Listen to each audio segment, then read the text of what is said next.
Merhaba, vaxtınız xeyir əziz izləyicilər, əziz bizim səhifəmizi izləyənlər. Bu videonun sonuna qədər Zəmtozu izləyin. BMW C30 sürən avtomobil sahibləri nəinki C30, B46, B48, hətta B58 də deyərdim. Amma ən çox B46 və B48-də çox rast gələn problemlər biri budur. Baxın, yaxınlaş bura. Bu avtomobildə su itkisi var, antifriz itkisi var. Baxın, görürsünüz burada antifriz ləkələrini. Və burada filtr korpus var. Filtr korpusunun altında da antifriz ləkələri var. Yuxarıdan antifriz izləri var. Bu avtomobilin bir çox yerlərindən antifriz buraxır. Məsələ nədir?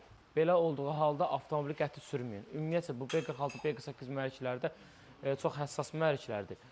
Və həssas mühərrik cəhətdən yox, sadəcə olaraq bu antifriz sistemi ilə qədər, soyutma sistemi ilə qədər həssas ki, mütəmmədə olaraq avtomobilin 100.000 yürüyüş məsafəsi varsa mütləq ki, baxılmalıdır və 100.000 üzərindədirsə daha tez baxılmalıdır.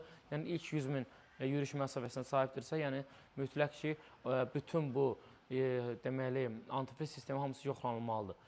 Və bütün ehtiyat dəyişilməlidir. Antifriz sistemində əlaqədar bütün problemlər aradan qaldırılmalıdır ki, sonradan mühərriklə bağlı ciddi fəsadlar törətməsin. Təşəkkürlər, izləmədə qalın.